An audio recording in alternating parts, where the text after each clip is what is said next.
Hello everyone. तो आप सभी कैसे हैं? सभी को हरे कृष्णा, राधे राधे।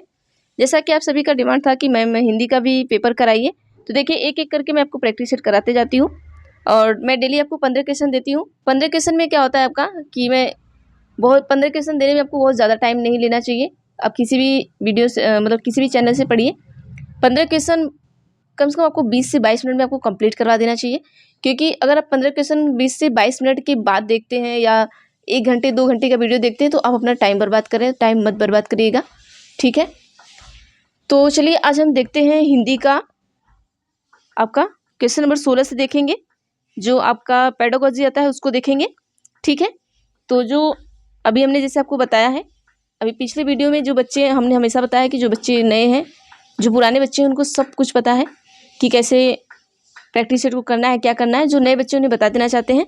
आप देखिए नंबरिंग क्या करिए 16, 17, 18, ठीक है। उसके बाद आप अपना उत्तर दिया करिए सामने। जब मैं उत्तर बताऊंगी तो उत्तर अगर सही होता है तो सही करिए, गलत होता है तो गलत करिए। लास्ट में आप काउंट करिए कि आपने कितना नंबर गेन किया है 15 नंबर में से। और प्लीज़ आप सभी में कमेंट बॉक्स में भी बताया करिए कि आपने कितना नंबर गेन किया है। और प्लीज़ आप सभी कमेंट तो कर दिया करिए यार कि मतलब अपने वीडियो कैसा बनाया या कुछ भी, जैसा भी आप सभी कमेंट नहीं करते हैं। और बाकी आप सभी कहते हैं कि ये वाला वीडियो बनाओ, ये वाला वीडियो बनाओ। भाई मैं बना ही रही हूँ, क्योंकि मुझे भी थोड़ा टाइम कम मिलता है, तो मैं अपने हिसाब से मुझे जितना टाइम मिलता है मैं आपको देती हूँ उतना टाइम। तो चलिए देखते हैं, बहुत ज़्यादा टाइम हो जाएगा, जल्दी जल्दी करते हैं फटाक से, ठीक है। चलिए क्वेश्चन नंबर 16 में क्या दिया गया आपका। क्वेश्चन नंबर 16 है कि संगीता अपनी कक्षा में उन स्थितियों पर आधारित वास्तविक गतिविधियां करवाती है जो विद्यार्थियों के जीवन अनुभव से संबंधित है। वह किस शिक्षण विधि का अनुसरण कर रही है, ठीक है।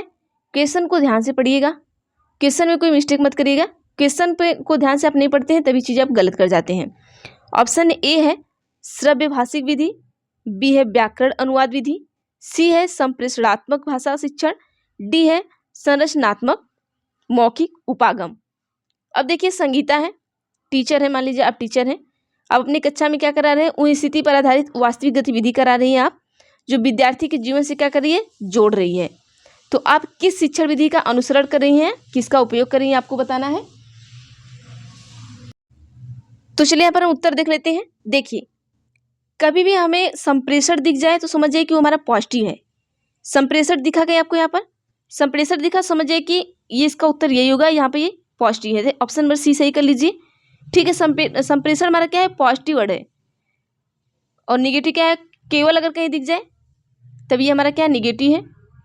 संप्रेषण दिख जाए, अन्वेषण दिख जाए, ये हमारे क्या है, पॉजिटिव है। नेक्स्ट क्वेश्चन पे चलते हैं। क्वेश्चन नंबर 17 आपका है कि प्रत्यक्ष विधि के संबंध में कौन सा कथन सही है। ऑप्शन ए है प्रत्यक्ष विधि का उद्देश्य विद्यार्थी को दैनिक स्थितियों में भाषा प्रयोग में मदद करना नहीं है। बी है प्रत्यक्ष विधि का उद्देश्य विद्यार्थियों को केवल कक्षा में भाषा प्रयोग के लिए मदद देना है। सी है प्रत्यक्ष विधि का उद्देश्य विद्यार्थी को दैनिक स्थितियों में भाषा प्रयोग में मदद करना है। डी आपका है कि प्रत्यक्ष विधि का उद्देश्य विद्यार्थी को पाठ्यपुस्तक का अनुवाद करके भाषा व्याकरण व शब्द भंडारण के प्रयोग में मदद करना है। अब आप सभी उत्तर बताइएगा कि जो प्रत्यक्ष विधि के संबंध में कौन सा कथन सही है, ये पूछा है। तो 3 आपका निगेटिव है, 1 आपका क्या है, पॉजिटिव है। मदद तो करेगा ना, नहीं आ गया गलत हो गया, केवल दिख गया तुरंत हटाइए इनको, ठीक है। अब क्या है इसमें सी में क्या दिया गया है कि प्रत्यक्ष विधि का उद्देश्य विद्यार्थी को दैनिक स्थिति में भाषा प्रयोग में मदद करना है, सही है। डी क्या है, प्रत्यक्ष विधि का उद्देश्य विद्यार्थी को पाठ्य सामग्री का अनुवाद करके भाषा व्याकरण व शब्द भंडार के प्रयोग में मदद करना है, बिल्कुल नहीं। ऑप्शन नंबर कौन सा सही हो जाएगा हमारा, सी आपका क्या होगा, सही हो जाएगा। ऑप्शन नंबर सी सही कर लीजिए। 18 पर चलते हैं। क्वेश्चन है कि बबीता अपने विद्यार्थियों से आरंभिक ध्वनि उत्पत्ति और तुकबंदी को पृथक करवा रही है। इस तरह से वह उनके किस पक्ष को मजबूत कर रही है। ऑप्शन ए है ध्वनि विज्ञान जागरूकता, बी है आकृति विज्ञान जागरूकता, सी है चित्र विज्ञान जागरूकता, डी है क्या व्याकरण के प्रति जागरूकता। बबीता है अपने विद्यार्थी से क्या कर रही है, आरंभिक ध्वनि उत्पत्ति और तुकबंदी को पृथक करवा रही हैं, मतलब वो अलग अलग करवा रही हैं। तो इसमें उनके किस पक्ष को वो क्या कह रही है, मजबूत कर रही हैं। अब जैसे क्या है, आरंभिक जो ध्वनि है, जो उत्पन्न हुई ध्वनि है, और जो तुकबंदी वाली है, हम आपसे अगर अलग करवाएं कि अलग करिए तो आप में कौन सा पक्ष मजबूत हो रहा है इस टाइम? तो देखिए यहाँ पर जो सही होगा आपका ध्वनि विज्ञान जागरूकता सही होगा। यही हमारा पक्ष क्या हो रहा है? मजबूत हो रहा है। नेक्स्ट क्वेश्चन पे चलते हैं। क्वेश्चन नंबर 19 में है कि किसे सारांश पठन के रूप में भी जाना जाता है? सारांश पठन के रूप में भी जाना जाता है। किसको जाना जाता है? क्या सरसरी तौर पर पठन को जाना जाता है? बी है बारीकी से पठन, सी है डिकोड करना, डी है कूटबद्ध करना। उत्तर बताइए क्या होगा? तो चलिए यहाँ पर देख लेते हैं उत्तर जो हमारा होगा कि सारांश पठन के रूप में हम किसको जानते हैं? सरसरी तौर पर पठन करना। ऑप्शन नंबर ए सही होगा, ए सही कर लीजिएगा। नेक्स्ट क्वेश्चन पे चलते हैं। क्वेश्चन आपका है कि निम्नलिखित में से किसके अंतर्गत पाठ्य सामग्री को जल्दी जल्दी किसी विशिष्ट सूचना के लिए पढ़ा जाता है? सरसरी तौर पर, बी है बारीकी से पठन, सी है डिकोडिंग, डी है कूटबद्ध करना। अब देखिए क्या कर रहे हैं कि पढ़ रहे हैं तो पाठ्य सामग्री को जल्दी जल्दी पढ़ रहे हैं, तो किसी विशिष्ट सूचना के लिए पढ़ा जाता है। किसके लिए पढ़ा जाता है आप सभी बताइएगा। तो ऑप्शन नंबर हमारा बी है जो सही हो जाएगा, बारीकी से पठन। ठीक है, चलिए नेक्स्ट क्वेश्चन पे चलते हैं। देखिए जो हमारा बारीकी पठन होता है ना, वो विशिष्ट सूचना के लिए क्या होता है? के लिए पढ़ा जाता है। तो आप बारीकी पठन लगा लीजिएगा। अब आया क्वेश्चन कि गीता अपने विद्यार्थी की परीक्षा की योजना बना रही है। वह उन्हें एक वाक्य देती है और उसमें एक शब्द विशेष को रेखांकित कर देती हैं। जैसे ये वाक्य मैंने दिया, अब इसको हमने रेखांकित कर दिया, इन्होंने कर दिया। अब बहुविकल्पी प्रश्न के माध्यम से वह रेखांकित शब्द के समीपस्थ अर्थ वाले विकल्प को चुनने के लिए कहती हैं। जैसे ये हमने आपको ये क्वेश्चन दे दिया, अब हम आपको विकल्प दे दिए, तो ऐसे ये भी कर रही हैं। और गीता भाषा के किस उपकौशल की परीक्षा ले रही है, अब आपको बताना है। क्वेश्चन ध्यान से करिए, पढ़िएगा क्या है। जैसे हमने आपको ये क्वेश्चन दे दिया, ठीक है। अब इसमें से हमने परीक्षा को हमने हेडलाइन हाईलाइट कर दिया, हमने ऑप्शन दे दिया। अब हम आपसे पूछ रहे हैं कि इसका अर्थ क्या होगा। तो अब यही अगर हम आपसे पूछ रहे हैं तो अब हम किस उपकौशल की परीक्षा ले रहे हैं आपसे, आपको बताना है। ऑप्शन ए है क्या श्रवण की, बी है पठन की, सी है शब्द भंडार की, डी है व्याकरण की। उत्तर बताइए सभी। चलिए तो हम ही उत्तर बता देते आपको, शब्द भंडार की। इसमें क्या होता है, बच्चे में क्या होता है, शब्द भंडार बढ़ता है। तो ऑप्शन नंबर सी सही कर लीजिएगा। चलिए अब नेक्स्ट क्वेश्चन पे चलिए चलते हैं। क्वेश्चन नंबर 22 है कि प्रेरणा अपने विद्यार्थी की शब्द संपदा की परीक्षा लेना चाहती है, उसे क्या नहीं करना चाहिए। ऑप्शन ए है बिना किसी संदर्भ के शब्दों के अर्थ पूछना, बी है वाक्य में किसी शब्द को रेखांकित कर उसका समानार्थी पूछना, सी है वाक्य में किसी शब्द को रेखांकित कर उसका विलोमार्थी पूछना, डी है कि अनुच्छेद से कुछ शब्द देकर संदर्भ में उनके अर्थ खोजना। अब देखिए क्या नहीं करना चाहिए वो बोल रहा है, तो निगेटिव वाला आपको ढूंढना है कि प्रेरणा अपने विद्यार्थी की शब्द संपदा परीक्षा लेना चाहती है, लेकिन उसे क्या नहीं करना चाहिए इसमें से, चारों में से। देखिए अगर आप अपने बच्चे का क्या कर रहे हैं, शब्द संपदा की परीक्षा ले रहे हैं, तो आपको बिना किसी संदर्भ के शब्दों के अर्थ पूछना नहीं करना चाहिए। जब इसका कोई संदर्भ ही नहीं रहेगा तो आप अर्थ पूछेंगे तो बच्चा बताएगा क्या। जब उसका कोई संदर्भ रहेगा, आप अर्थ पूछेंगे तभी ना बच्चा बताएगा। तो ऑप्शन नंबर ए सही कर लीजिए। अगले क्वेश्चन पे चलते हैं। क्वेश्चन आपका है कि पाठ्यक्रम डिजाइन में प्रस्तुतिकरण अपने आप में किससे संबंधित है। ऑप्शन ए है वे प्रक्रियाएं जिनमें कौशल विषयक और व्याकरणिक विषय वस्तु का चयन किया जाता है। ठीक है। बी है कि वे सिद्धांत जिनसे विषय वस्तु का संयोजन व क्रम निर्धारित किया जाता है। सी है सूचनाएं प्रस्तुत करने की तकनीक। डी है भाषा शिक्षण की विशिष्ट प्रक्रियाओं का इस्तेमाल करना।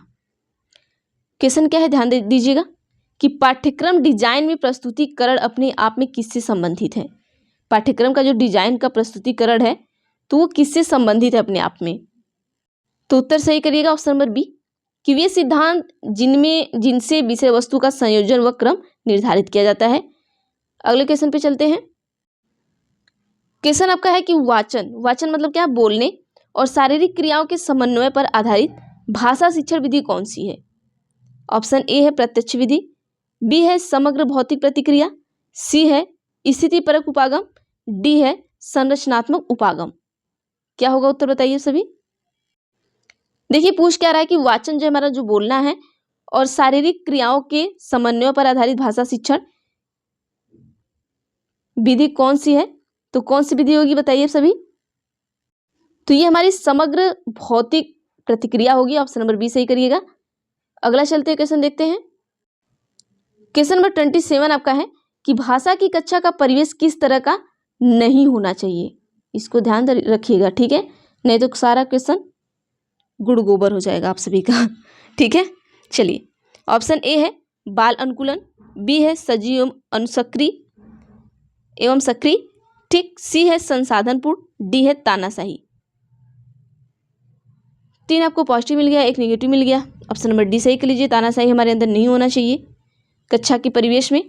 ठीक है, ऐसा नहीं करना है कि बच्चा कोई क्वेश्चन पूछ रहा है उसको 2 डंडे मार के बैठा दे। अगर आज के बाद तुमने क्वेश्चन पूछ लिया तो समझ जाओ तुम्हारी सामत आ गई है, ऐसा वाला हरकत नहीं करना है। ठीक है, चलिए नेक्स्ट क्वेश्चन पे चलते हैं। नंबर 28 है कि निम्नलिखित में किसकी उत्पत्ति भाषा की प्राकृतिक और सामाजिक संदर्भ में पाठ्यपुस्तक की भूमिका के विधा सिद्धांत से हुई है। ठीक, ए है कि पाठ्य सामग्री निर्धारित निर्देश, बी है समग्र भाषा, सी है विषय वस्तु आधारित निर्देश, डी है परामर्श कोर्स मतलब सजेस्टोपीडिया। अब आपको उत्तर बताना है, बताइए। क्वेश्चन को ध्यान से पढ़िए तभी उत्तर बता सकते हैं। ठीक, चलिए क्या कहा है कि निम्नलिखित में से किसकी उत्पत्ति भाषा की प्रकृति और सामाजिक संदर्भ में पाठ्यपुस्तक की भूमिका विधा सिद्धांत से हुई है। किसकी हुई है आप बताइए। देखिए जो हमारा ऑप्शन नंबर ए है वो सही हो जाएगा कि पाठ्य सामग्री आधारित निर्देश से। अगला क्वेश्चन चलते हैं। क्वेश्चन है कि भाषा के विविध प्रकार जो दूसरों से केवल उच्चारण में ही भिन्न होते हैं बल्कि शब्द भंडारण, व्याकरण और शब्द क्रम में भी भिन्न होते हैं, उन्हें किस रूप में जाना जाता है। ऑप्शन ए है बोली, बी है उच्चारण लहजा, सी है अपबोली, डी है विशिष्ट शब्दावली। क्वेश्चन को ध्यान में रखते हुए बताइएगा उत्तर। तो देखिए उसको हम क्या कहते हैं, उसको हम बोली कहते हैं। ऑप्शन नंबर ए सही कर लीजिए। ठीक है, अगले क्वेश्चन पर चलते हैं। क्वेश्चन है कि आर्मी विधि और किस नाम से जानी जाती है। ऑप्शन ए है श्रव्य भाषिक विधि, बी है प्रत्यक्ष विधि, सी है परामर्श कोर्स प्लस सजेस्टोपीडिया, ठीक है, डी है समग्र भौतिक प्रतिक्रिया। उत्तर बताइए क्या होगा। इतना जल्दी कैसे कंप्लीट हो गया, कहीं छूट तो नहीं गया क्या आपका।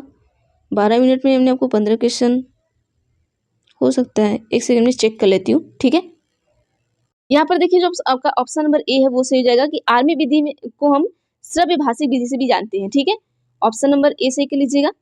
चलिए थोड़ा सा हम चेक कर लेते हैं एक बार, क्योंकि हो सकता है मैंने जल्दी पढ़ा दिया हो या फिर हो सकता है मुझे थोड़ा डाउट हो, तो एक बार मैं चेक कर लेती हूँ कि क्वेश्चन छूटा तो नहीं आपका 15 में से कोई।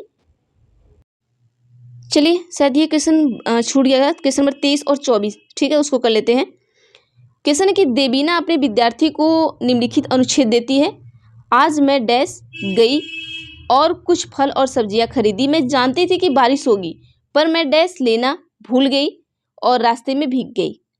वह विद्यार्थी को सर्वाधिक उपयुक्त शब्दों के माध्यम से रिक्त स्थान की पूर्ति करने के लिए कहती है। रिक्त स्थान की पूर्ति के लिए देवीना को विद्यार्थियों को क्या करना चाहिए, मतलब क्या करना होगा। ऑप्शन ए है संदर्भ को समझकर सर्वाधिक उपयुक्त शब्द जानना, बी है केवल व्याकरण के नियमों को समझना, सी है आपका वाक्य के वाक्य विन्यास को समझना, डी आपका है कि पाठ्य की पुस्तक को समझना। उत्तर क्या होगा। तो देखिए यहाँ पर जो उत्तर होगा आपका ऑप्शन नंबर ए सही हो जाएगा कि संदर्भ को समझकर सर्वाधिक उपयुक्त शब्द जानना। हम संदर्भ को इसको समझें और उसके बाद सर्वाधिक उपयुक्त शब्द को क्या करें, जाने कि यहाँ पर क्या भराएगा रिक्त स्थान में। ठीक, नेक्स्ट पर चलते हैं। नंबर 24, ये भी छूट गया था आपका कि प्रत्यक्ष विधि में व्याकरण किस प्रकार से पढ़ाई जाती है। ऑप्शन ए है आगमनात्मक तरीके से, बी है निगमनात्मक तरीके से, सी आपका बिना व्याख्या के, डी आपका कृत्रिम तरीके से। उत्तर बताइए क्या होगा। देखिए जो हमारा प्रत्यक्ष विधि में व्याकरण होता है वो आपका कैसे पढ़ाया जाता है। ऑप्शन नंबर ए सही करिएगा कि आगमनात्मक तरीके से पढ़ाया जाता है। तो ये आपके लगभग टोटल 15 क्वेश्चन हमने करा दिए। ये 2 क्वेश्चन छूटे थे उसको भी हमने करा दिया। तो आज के लिए बस इतना करते हैं, बाकी हम नेक्स्ट वीडियो में देखेंगे। तो प्लीज़ अगर वीडियो अच्छी लगी तो वीडियो को लाइक कर दिया करिए आप सभी। चैनल पर नए तो चैनल को सब्सक्राइब कर लीजिएगा, बेल आइकन को क्लिक कर लीजिएगा ताकि मैं जो भी वीडियो बनाऊँ आप तक ज़रूर पहुँचे। और जो हमारे पुराने बच्चे हैं प्लीज़ सिर्फ अगर हम 100 लोग और जुड़ जाते हैं तो 2K तक हम पहुँच जाएंगे। देखिए जो हमारे पुराने बच्चे हैं आज हम इन्हीं की वजह से हम इतना आगे बढ़े हैं और ये आप ही लोग हैं। देखिए मैं जो पढ़ाती हूँ मैं आपकी वजह से आगे जाती हूँ। तो सिर्फ आप इतना शेयर करिए कि 100 लोग और जुड़ जाएं ताकि हमारी जो फैमिली है वो 2K तक पहुंच जाए। तो 2K तक पहुंच जाएगी तो और अच्छा लगेगा, ठीक है। क्योंकि ज़्यादा से ज़्यादा लोग जुड़ेंगे, ज़्यादा से ज़्यादा लोग पढ़ेंगे तो ज़्यादा से ज़्यादा लोगों का कल्याण होगा। आप ये मत समझिएगा कि हमारा कंपटीशन हो जाएगा। सीटेट में आपका किसी से कोई कंपटीशन नहीं है, आपको सिर्फ क्वालिफाइंग मार्क्स चाहिए बस, ठीक है। बाकी हमें किसी से कोई कंपटीशन नहीं करना है, जहाँ करना है वहाँ के लिए करिए, वहाँ के लिए आप दाव पेच लगाइए, लेकिन इस पर कोई आपको कंपटीशन नहीं है, पास मार्किंग लाना है। तो चलिए आज के लिए इतना ही करते हैं, बाकी हम देखते हैं नेक्स्ट वीडियो में। तो थैंक यू एवरीवन।